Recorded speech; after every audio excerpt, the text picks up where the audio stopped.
29% et à 33% des terres au Bénin se trouvent dans un état respectivement de forte et moyenne dégradation. Les sols sont fortement dégradés au nord du Bénin, 84% des terres dans l'extrême nord et 40% dans le nord. Plus du tiers de la superficie du territoire national sont devenus improductifs, déclarait le premier responsable du Fonds national pour l'environnement et le climat, et les conséquences sont innombrables. Nous avons dans un premier temps l'insécurité alimentaire, nous avons la pauvreté, la réduction de la disponibilité de l'eau, l'accroissement de la vulnérabilité au changement climatique. Plus grave, ces terres sont touchées par la sécheresse ou la désertification. Le Bénin fait face aussi au phénomène et ne reste pas les bras croisés. Ainsi, pour la 23e édition de la Journée mondiale de lutte contre la désertification, la localité de Massi, dans la commune de Zogodomé, qui abritera les manifestations officielles, un site choisi à dessein. Il y a un flux migratoire important en direction de cette commune-là, dû à la fertilité de son sol. La dégradation des terres, malgré l'hydrographie et la pédologie favorable de ce milieu-là, et on constate toujours qu'il y a des difficultés parce qu'on n'arrive pas à gérer au niveau de Massi les flux migratoires. À l'image de Massi, objet de convoitise et de protection, il faut donc repenser l'utilisation des terres pour qu'elles jouent leur rôle de substrat nourricier pour nous et les générations futures.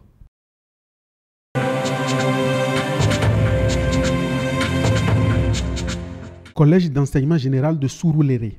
Flaque d'eau, terrain de sport entièrement inondé.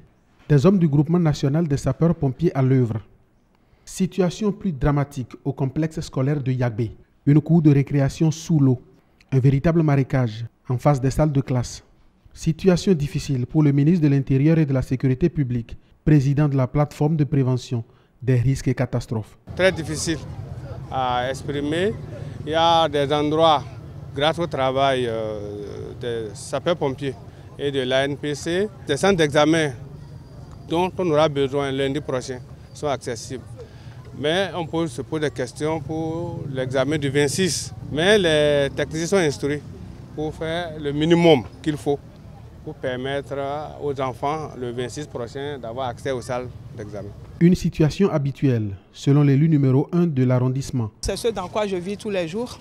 C'est bon que vous soyez venus et que vous ayez vu. J'attends la réaction des autorités qui ont vu et qui pourront m'aider. Ce que ma population attend, c'est que la cour soit remblayée. Appel entendu. Le plus touchant qu'on doit chercher à régler urgemment, c'est à l'école d'Avotrou.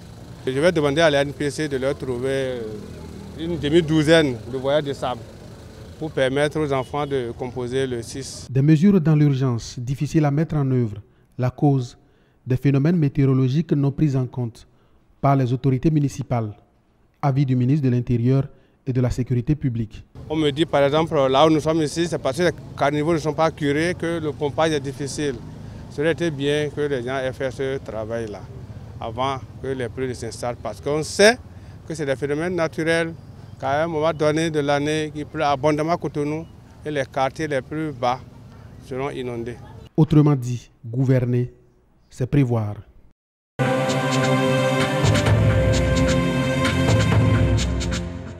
Le cortège s'ébranle.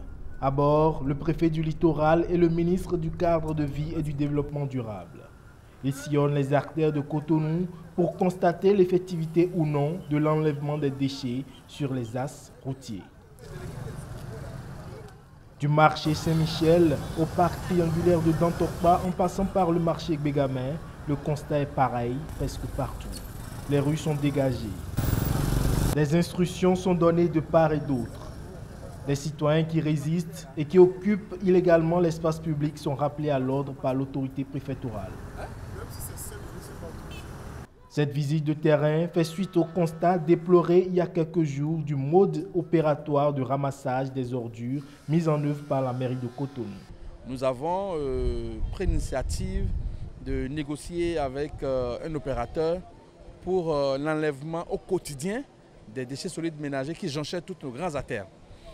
Donc on a mené une opération kamikaze. L'objectif de la descente, c'est d'amener l'autorité ministérielle à venir constater que ces instructions ont été bien exécutées et que nous sommes en attente d'autres instructions relatives quand même à l'assainissement de la ville de Cotonou.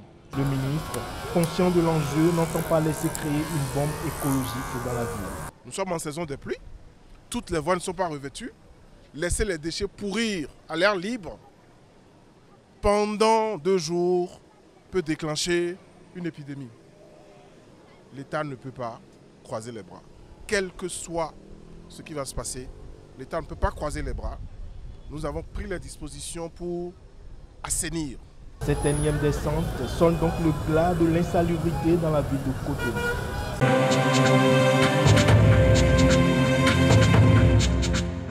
Briser la culture du silence, lancer un dialogue social sur la banalisation des violences et abus sexuels infligés aux enfants, c'est entre autres le but visé par cette campagne. Elle est dénommée Tolérance zéro au mariage des enfants. Le mariage des enfants est un phénomène qui est au cœur de la problématique des violences faites aux enfants.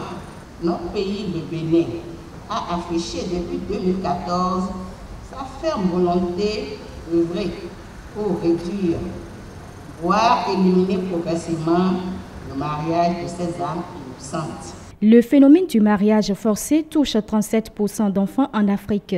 Au Bénin, le tableau n'est pas reluisant malgré les efforts consentis pour enrayer le phénomène. Je ressens la honte car dans ce beau pays, le Bénin, 3 filles sur 10 sont mariées avant 18 ans.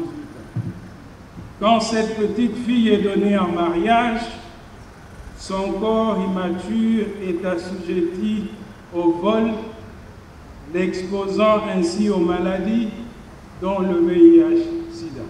Le Bénin a renforcé son système de protection de l'enfant par la promulgation du Code de l'enfant, mais la lutte contre le mariage des enfants demeure l'affaire de tous. Mettre fin au mariage des enfants est à notre portée. Et pour cela, chacun doit jouer sa partition. Mais l'effort collectif donne un meilleur résultat. Alors unissons-nous pour éradiquer ce phénomène, pour que l'Afrique soit une Afrique digne des enfants. Le mariage avant 18 ans est interdit au Bénin. Il est passible de 3 à 10 ans d'emprisonnement ferme avec une forte amende.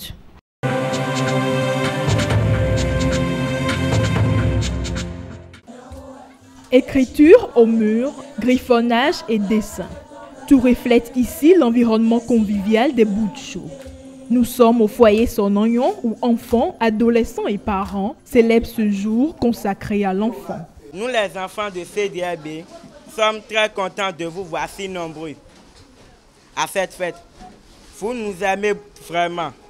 Vos multiples gestes d'amitié, de fraternité et de considération se remarquent bien dans nos repas quotidiens. Depuis la maison, depuis la famille, il faut jouer avec les enfants, il faut leur donner un temps. Il faut qu'on se réunisse et qu'on réfléchisse davantage pour informer, surtout éveiller la conscience des enfants. Et les filles sont vulnérables. Quand on parle de vulnérabilité, moi je vois les filles.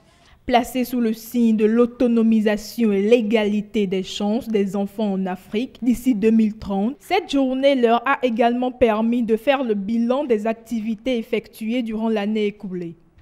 25 à 30 jeunes et enfants de rue suivent des cours d'alphabétisation. 9 jeunes et enfants de rue sont suivis pour leur réintégration dans leur famille grâce à la médiation familiale depuis l'arrivée de la nouvelle équipe. Le foyer Sononyon de citoyens rue Bénin apporte une aide aux enfants de rue dans le respect de leur culture afin de les réinsérer dans la société.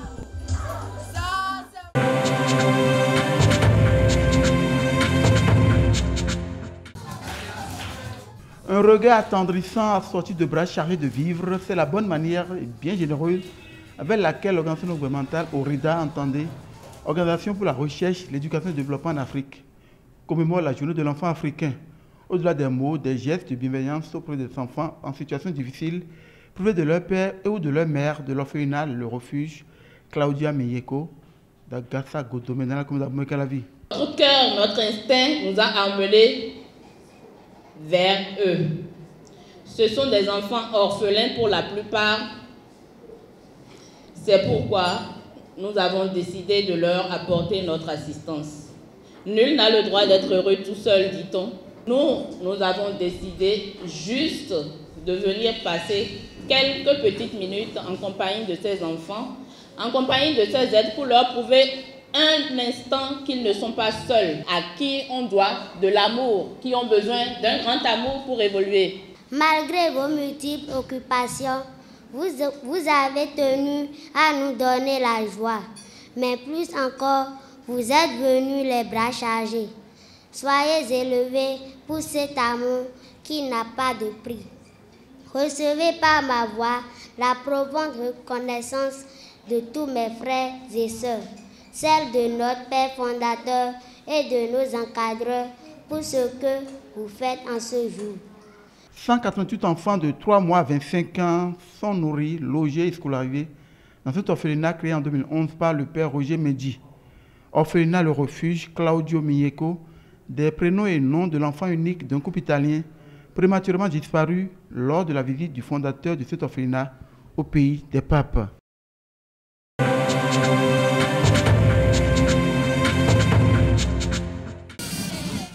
Ils viennent des collèges publics de la commune de Ouida. Ces élèves dans cette ambiance commémorent la journée de l'enfant africain. Après avoir sillonné les rues de la ville, ils convergent vers la mairie. Papa, maman, c'est votre fille qui vous parle. J'ai besoin de vos oreilles. J'ai besoin de votre cœur. Je veux passer plus de temps avec vous. Je veux faire confiance et je souhaite que vous ayez confiance en moi. Elle souhaite que le foyer soit un lieu de dialogue et de communication. Les enfants seraient mieux écoutés. Les grossesses non désirées ou précoces et autres problèmes liés à la sexualité pourraient être évités. C'est son plaidoyer. Nous voudrions solliciter de votre part, Monsieur le maire, que vous mettiez en place des mécanismes et moyens pertinents pour porter ce message à chaque parent de la ville de Ouida, afin que nous préservions l'avenir de nos enfants et surtout celui de nos filles. Le représentant du maire a recueilli les doléances. Nous prenons donc au niveau de la mairie de Ouida la mesure donc de la responsabilité pour dire que nous allons nous inscrire dans la dynamique qui est celle que nous a montré l'ONG Rehoboth, en faisant en sorte d'ouvrir le dialogue et d'aider les parents à ouvrir ce dialogue, à engager donc la discussion avec les enfants à la maison, avec les filles, pour les prévenir, les protéger contre les prédateurs. Les enfants retournent chez eux dans l'espoir de voir le message pris en compte dans les jours à venir.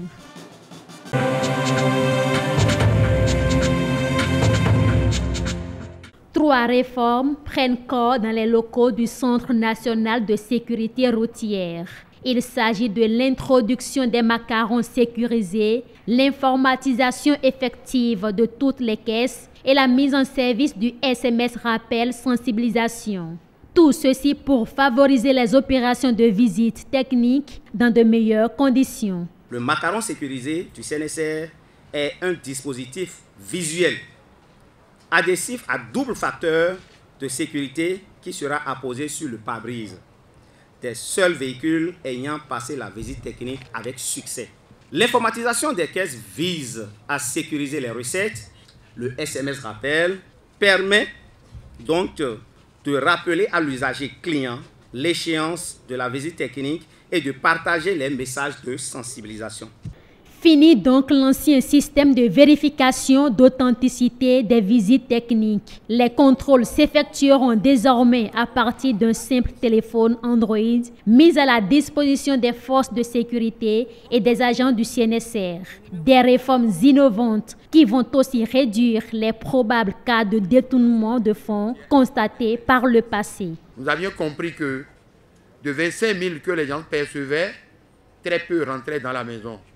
11 500 rentraient dans la maison. De 25 000, ceux qui jouaient le premier rôle d'intermédiaire et qui occasionnaient les visites techniques à distance, sur chaque véhicule, s'il vous plaît, ils grugeaient 8 500.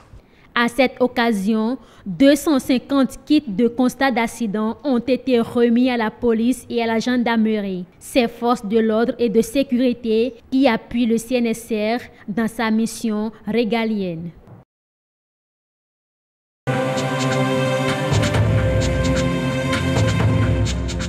C'est la décade déterminante du mois de Ramadan, en ce sens qu'elle est décisive.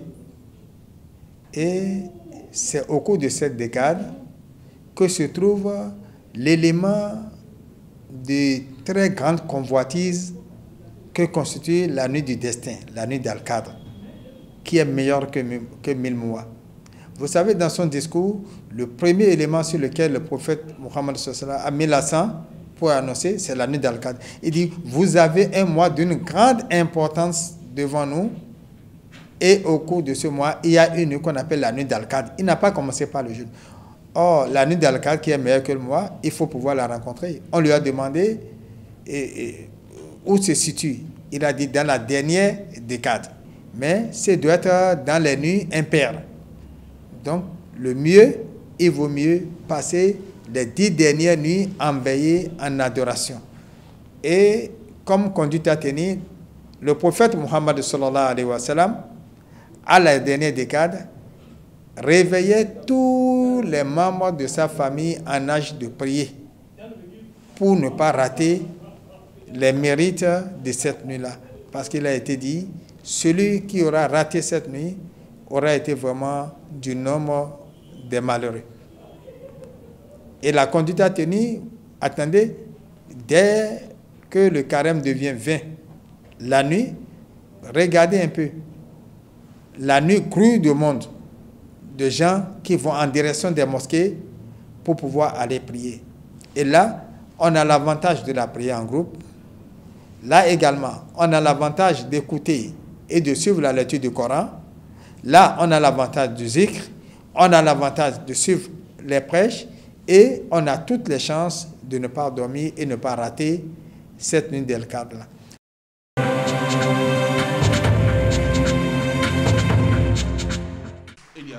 Président du FONAC. La corruption et l'impunité plombent le développement du Bénin. C'est une phrase forte prononcée par le président du FONAC devant 5 ministres du gouvernement et le parterre des personnalités venues à ce forum. La corruption y continue une réelle menace pour la gouvernance démocratique dans la mesure où elle sape son développement. Ceci s'est traduit par les résultats de l'indice de perception de la corruption de Transparency International de 2015-2016 qui montre que le Bénin est resté en dessous de la moyenne requise pour ces 2 années. Il a réuni 37 points sur 100 en 2015 et 36 points sur 100 en 2016. La corruption est devenue un mal toxique, dira le professeur Bako Arifari. Au cours de sa communication, il a explicitement montré toutes les implications de ce mal. Monsieur le ministre d'État, vous avez publié en 2000 un ouvrage sur la corruption au Bénin. Vous venez de quitter vos fonctions de ministre des Finances. Et donc, vous avez fait une description patente. De 2000 à aujourd'hui, je peux vous assurer que les tendances lourdes sont les mêmes et n'ont pas varié fondamentalement. Le gouvernement est bien conscient des dégâts de la corruption au Bénin. L'une des solutions, c'est les réformes qui vont constituer des outils pour punir les fraudeurs. La lutte contre la malgouvernance en général et la corruption en particulier ne saurait être du seul ressort du pouvoir exécutif. C'est une lutte de toute la société. Mais dans un contexte où l'action collective est en péril, il est tout à fait légitime que l'on tourne son regard vers le décideur public principal, le responsable de la réalisation du bien-être collectif, afin qu'il crée les incitations nécessaires qui gouvernent le comportement des citoyens vers ce qui est bon, ce qui est bien. Et nous sommes engagés dans cette voie. Le gouvernement est engagé dans cette voie. Ceci peut rassurer que les recommandations de ce forum seront rigoureusement mises en application.